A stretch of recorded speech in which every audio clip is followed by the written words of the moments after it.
Hello बच्चों, जय श्री कृष्ण, जय श्री राधे। दोस्तों, आज के लेक्चर में हम लोग करेंगे एप्लीकेशन ऑफ बायो-सेवर्ट्स लॉ। दोस्तों, इससे पिछले लेक्चर में मैंने बायो-सेवर्ट्स लॉ के पूरे कंसेप्ट को एक्सप्लेन किया था। बच्चा, हमने क्लास 12 फिजिक्स में मूविंग चार्ज एंड मैग्नेटिज्म नाम का चैप्टर स्टार्ट किया है, जिसमें मैंने आपको बायो-सेवर्ट्स लॉ के कंसेप्ट को पूरा एक्सप्लेन करके प्रीवियस वीडियो में पढ़ा दिया है। तो इस वीडियो में हम लोग करने वाले हैं एप्लीकेशन ऑफ बायो-सेवर्ट्स लॉ। तो जिन बच्चों ने अभी तक प्रीवियस वीडियो नहीं देखा है, वो पहले वो वाला वीडियो देख के आए, जिससे ये आपको कंसेप्ट पूरा का पूरा अच्छे से समझ आ जाएगा। राइट? तो चलिए करते हैं लेक्चर को स्टार्ट। मेरा नाम है शैलेंद्र शर्मा और आप देख रहे हो मुझे अपने प्यारे से यूट्यूब चैनल सुपर क्लासेस में। फ्रेंड्स, जिन लोगों ने अभी तक मेरे चैनल को सब्सक्राइब नहीं किया है, वो चैनल को सब्सक्राइब जरूर करें। अपने सारे फ्रेंड्स को ये लेक्चर शेयर करें। ये लेक्चर्स बहुत इंपॉर्टेंट होने वाला है, जहां पे हम लोग बड़े अच्छे से समझेंगे आज का जो हमारा टॉपिक होगा, magnetic field due to current carrying straight wire. Right? तो चलिए करते हैं लेक्चर को स्टार्ट। तो बच्चों, अब करते हैं हम लोग लेक्चर को स्टार्ट। हमारा जो टॉपिक है वो आज का है magnetic field due to current carrying straight wire. बच्चा, हम लोग जो करंट कैरिंग स्ट्रेट वायर लेंगे वो फाइनाइट लेंथ का होगा। इसका एक्सप्रेशन हमें ड्राइव करना है, मतलब ये डेरिवेशन हमें करना है, magnetic field due to current carrying straight wire. बहुत इंपॉर्टेंट है बोर्ड एग्जाम के लिए भी, नीट इवन आईआईटी के लिए बहुत इंपॉर्टेंट होता है। यहां से बहुत सारे क्वेश्चंस आपके एग्जाम में पूछे जाते हैं। तो चलिए देखो, सबसे पहले हमें इसके रेस्पेक्ट में डायग्राम ड्रॉ करना होगा। आप डायग्राम को समझें, क्योंकि डायग्राम के बगैर ये डेरिवेशन नहीं बनेगा। तो डायग्राम को समझे और डायग्राम में जो जो बातें हैं वो सारी आपको समझनी पड़ेंगी। तो चलिए देखो, सबसे पहले क्या बोला है क्वेश्चन ने बोला है कि हमारे पास एक करंट कैरिंग स्ट्रेट वायर है। जरा चेक करना बच्चा, हमारे पास एक करंट कैरिंग स्ट्रेट वायर है। इस स्ट्रेट वायर से परपेंडिकुलर डिस्टेंस आर पर, परपेंडिकुलर डिस्टेंस इस कैपिटल आर पर एक पॉइंट है पी। इस पी पॉइंट पर मुझे मैग्नेटिक फील्ड कैलकुलेट करना है। राइट? तो बच्चा, बायो-सेवर्ट्स लॉ हमें ये बोल के गए हैं कि किसी भी कंप्लीट वायर की वजह से हम लोग किसी पॉइंट पर मैग्नेटिक फील्ड कैलकुलेट नहीं कर सकते डायरेक्टली। हमें क्या करना होगा, इस कंप्लीट वायर में से एक small element, current element cut करना होगा और उसकी वजह से मैग्नेटिक फील्ड देखना होगा। और ऐसे ही हर एलिमेंट को कट कर करके सबको ऐड करना होगा, मतलब इंटीग्रेट करना होगा मुझे। तो पहले हम एक स्मॉल करंट एलिमेंट बनाएंगे, उसकी वजह से मैग्नेटिक फील्ड निकालते हैं और फिर उसका कर देंगे इंटीग्रेशन। राइट? तो देखिए बच्चा, ये वाला जो एंड है वायर का, ये वाला जो एंड है, ये इस पी पॉइंट पर एक एंगल बनाएगा जिसका नाम है बी अल्फा। और ये वाला एंड, ये वाला जो एंड है वायर का, ये भी यहां पर एक एंगल बना रहा होगा, ये बनाएगा बच्चा बीटा। दोनों इक्वल एंगल नहीं होंगे, राइट? क्योंकि ये सेंटर पॉइंट नहीं है। अब इसने बनाया बच्चा, इस वाले एंड ने अल्फा और इस वाले एंड ने बीटा। मैंने क्या किया बच्चा, यहां पर एक स्मॉल एलिमेंट कट कर लिया, यहां पर एक स्मॉल एलिमेंट कट कर लिया जिसकी लेंथ होगी डीएल। बच्चा, ये करंट कैरिंग वायर है, इसमें करंट फ्लो रहा है आई, तो आई इंटू डीएल, ये बन जाएगा करंट एलिमेंट। बच्चा, ये जो डीएल एलिमेंट है अपने पास, ये इस पॉइंट से और पी पॉइंट पर एक एंगल बनाएगा जिसका नाम है थीटा। राइट? बच्चा, ये वाला जो एंगल होगा ये होगा 90 डिग्री। तो बच्चा, ये वाला जो एंगल आएगा अपने पास डीएल और स्मॉल आर, इसकी लेंथ कितनी है स्मॉल आर, इसके बीच में जो एंगल आएगा that is 90 minus theta. Clear हुआ? बच्चा, यहां से और यहां तक की जो डिस्टेंस है ये है स्मॉल एल, इसको नाम दिया P, इसको नाम दिया A और इसको नाम दिया बच्चा दैट इज, इसको नाम देते हैं O और इसको नाम दिया A, इस वाले पॉइंट को। क्लियर हुआ? अच्छा, अब इस DL की वजह से इस P पॉइंट पर मुझे लिखना है magnetic field according to Biot Savart's law. तो magnetic field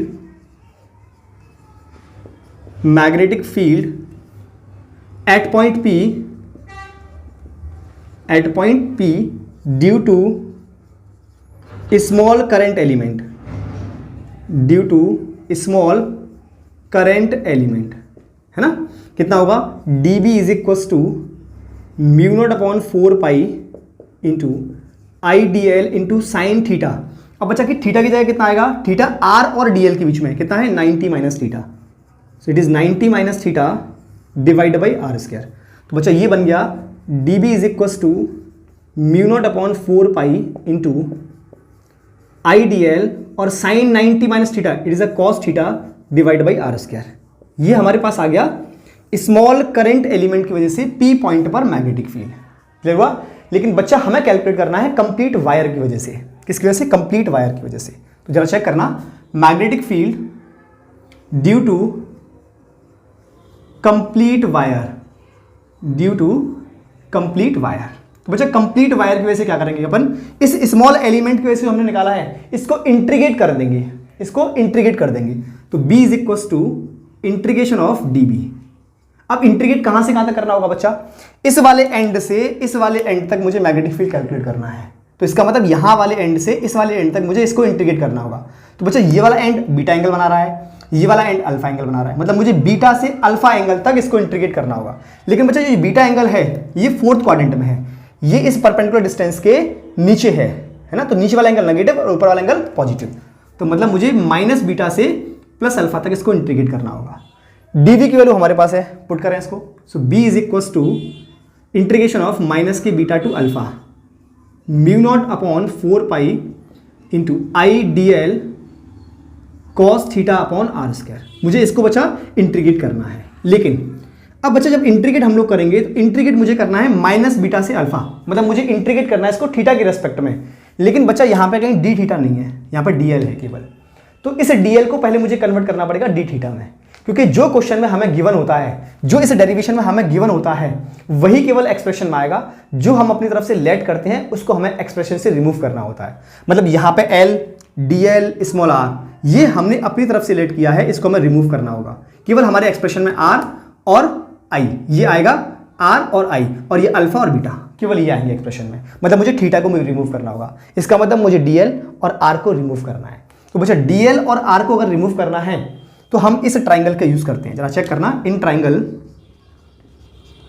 APO, APO, right, इस ट्राइंगल में यूज किया। तो बच्चा पहले हम एल और आर की बात करते हैं, राइट, किसकी, डीएल की बात करते हैं। तो ये है हमारे पास बेस और ये बच्चा हमारे पास परपेंडिकुलर। तो बेस और परपेंडिकुलर में रिलेशन होता है टेन थीटा का। तो मैंने यहां लगाया टेन थीटा। तो टेन थीटा कितना आएगा, L by R, perpendicular upon base. So it is a L by R. यहां से एल लिखा, एल कितना आ जाएगा, आर इंटू टेन थीटा। बच्चा इस एल को मुझे बनाना है डीएल। तो इस एल को मैंने थीटा के रेस्पेक्ट में किया डिफरेंशिएट, क्योंकि मुझे डीएल चाहिए। सो ये बन गया DL divide by D theta is equal to R, और टेन थीटा का जो डिफरेंशिएट होगा it is a sec square theta, right. तो यहां से बच्चा डीएल आ गया अपने पास R sec square theta into D theta, ये हमारे पास डीएल आ चुका है, राइट। अब मुझे कैलकुलेट करना है स्मॉल आर। तो स्मॉल आर के लिए बच्चा मैंने फिर से यही ट्राइंगल यूज किया, इन ट्राइंगल एपीओ। फिर से देखो एपीओ, मुझे स्मॉल आर कैलकुलेट करना है। ये मेरे पास कैपिटल आर गिवन है, कैपिटल आर के टर्म्स में मुझे चाहिए, है ना। तो इसमें और इसमें रिलेशन, ये हमारा हाइपोटेनस है और ये हमारा बेस है। तो बेस और हाइपोटेनस में जो रिलेशन होगा वो होता है बच्चा कॉस थीटा का। So cos theta by capital R by small R, cos theta is equal to capital R by small R. यहां से हमने स्मॉल आर को कैलकुलेट किया तो यह आ जाएगा आर बाई कॉस थीटा। तो यहां से अगर स्मॉल आर लिखा जाएगा तो आर और 1 अपॉन कॉस होता है सेक थीटा। सो ये आ गया small R is equal to R into sec theta. अब क्या करना है अपन को, ये जो डीएल की वैल्यू निकली है और ये आर की वैल्यू आई है, इन दोनों को वापस से इस मैग्नेटिक फील्ड के एक्सप्रेशन में पुट करना है, राइट। तो क्या बन जाएगा मैग्नेटिक फील्ड, माइनस के alpha to beta mu naught upon 4 pi into I. अब डीएल की जगह पे डीएल की value R sec square theta into D theta. So R sec square theta into D theta into cos theta divide by small R का square. तो small R की value R square और ये सेक square theta, क्योंकि यहां पे small R का square है। ये सेक स्क्वायर थीटा से sec square theta cancel out, ये एक आर से एक आर मर गया, राइट। जो चीज कांस्टेंट है वो तो इंटीग्रेशन से बाहर आ जाएगी। So mu naught upon 4 pi into I over R, ये कांस्टेंट है। इंटीग्रेशन होगा सिर्फ किसका, cos theta into D theta. Cos theta का integration in terms of D theta, मतलब विद रेस्पेक्ट टू थीटा, और कहां से, माइनस बीटा से अल्फा तक, राइट। सो ये बन गया बच्चा magnetic field is equal to mu naught upon 4 pi into I over are.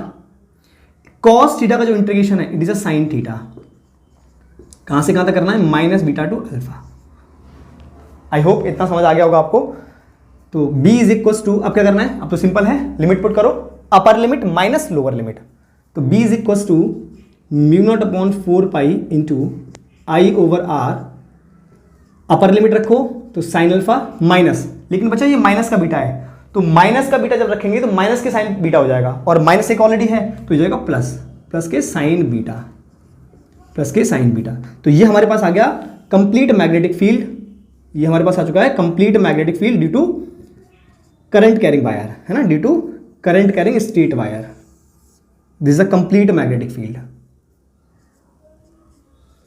This is the complete magnetic field due to current carrying straight wire. एक बार देखें इसको, आई होप आपको पूरा समझ आया होगा, है ना। आप एक बार इसको अच्छे से नोट करें, स्क्रीनशॉट ले लें या फिर आप नोटबुक में नोट जरूर करें इसको। फिर हम लोग बात करते हैं इस क्वेश्चन, जो फॉर्मूला हमारे पास बन के आया है इसके क्या क्या स्पेशल केस हैं, हम लोग अल्फा की वैल्यू बीटा की वैल्यू कैसे चेंज करें जिसकी वजह से और क्या क्या अच्छी इंफॉर्मेशन हमारे पास निकल के आती है। तो पहले आप इसको एक बार देखें। तो गाइज अब हम लोग बात करते हैं स्पेशल केस की। हमारे पास फॉर्मूला क्या निकल के आया, फॉर्मूला हमारे पास आया B is equal to mu naught upon 4 pi into I upon R sine alpha plus sine beta. I hope कि आपको ये वाला डेरिवेशन पूरा अच्छे से समझ आ गया होगा। अब हम लोग बच्चा बात करते हैं इसके स्पेशल केस की। किसकी बात करते हैं, इसके स्पेशल केस। और ये स्पेशल केस बहुत इंपॉर्टेंट है, यहां से ही आपके न्यूमेरिकल फॉर्म होते हैं, है ना। देखिए तो पहला स्पेशल हमारा क्या है, पहला स्पेशल केस कि अगर जो वायर है वो फाइनाइट लेंथ का है, that is infinite length of wire. Wire की जो लेंथ है वो कैसी है, इनफाइनाइट।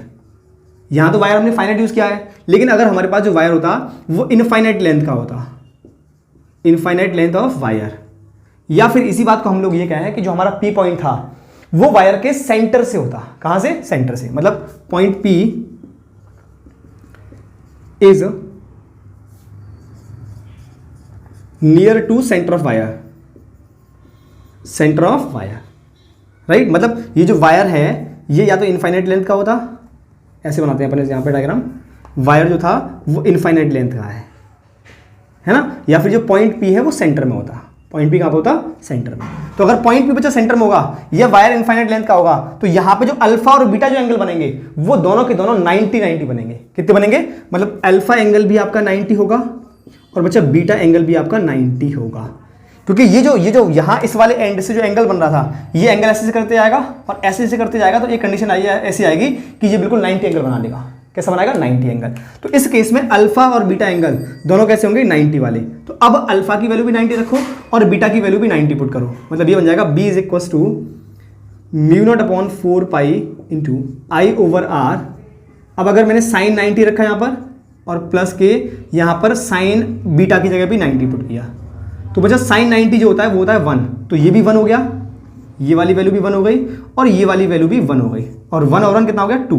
मतलब B इज इक्वल टू बन गया बच्चा mu naught upon 4 pi into I over R into 2। ये 2 से ये 4 2 टाइम्स कैंसिल आउट हुआ, सो फॉर्मूला बन गया B is equal to mu naught I upon 2 pi R. Most important formula बच्चा स्ट्रेट वायर के लिए, mu naught I upon 2 pi R. I think over clear हुआ होगा आपको, ये वाली बात समझ आई होगी। सेकंड केस की बात करते हैं, सेकंड स्पेशल केस की बात करते हैं कि बच्चा जो पी पॉइंट है, जो हमारा पी पॉइंट है वो एक एंड के नियर में है। मतलब हमारा जो पी पॉइंट है, if point P is near to one end, near to one end of wire, one end of wire, मतलब जो पी पॉइंट था वो वायर के एक एंड में है, एक एंड ये वाला एंड था, इसके जस्ट पॉइंट पास में है, ये पी पॉइंट है हमारा, है ना। तो इसका मतलब एक एंगल तो बच्चा 90 डिग्री होगा और एक एंगल कैसा होगा, 0 डिग्री। अल्फा 0 मान लेते हैं और ये बीटा जो एंगल है ये कैसा होगा, 90। एक एंगल 0 होगा और एक एंगल 90 बनेगा बच्चा इस केस में, है ना। तो जरा चेक करें फिर से formula, B is equal to mu naught upon 4 pi into I over R sine 0 plus sine 90। तो बच्चा साइन 0 तो 0 हो गया, साइन 90 1 हुआ, तो फॉर्मूला क्या बन गया, B is equal to mu naught upon 4 pi into I over R. ये हमारे पास इस केस का फॉर्मूला आ गया, मैग्नेटिक फील्ड, है ना। थर्ड केस बच्चा फॉर्म करते हैं हम लोग थर्ड केस। थर्ड केस में हमें क्या करना है कि जो पी पॉइंट है उसको हम लोग उस वायर की एक्सिस पे लेते हैं। क्या लेते हैं, एक्सिस पे। इफ पॉइंट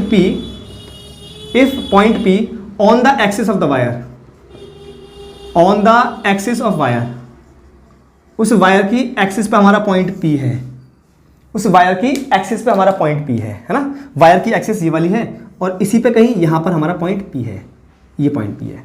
तो बच्चा इस केस में एक एंगल तो आपका 0 होगा और एक एंगल आपका 180 होगा। तो ये वाला एंगल तो 0 हो गया, लेकिन ये वाला एंगल कैसा हो जाएगा, 180, है ना। तो यहां भी लगाएं b is equal to μ0/4 into I over R, ये बन जाएगा साइन 0 और प्लस साइन 180। तो बच्चों चाहे साइन 0 हो या साइन 180, दोनों की वैल्यू होती है 0। तो ये भी 0 हो गया और ये भी 0 हो गया। इसका मतलब कंप्लीट जो मैग्नेटिक फील्ड है इट इज 0।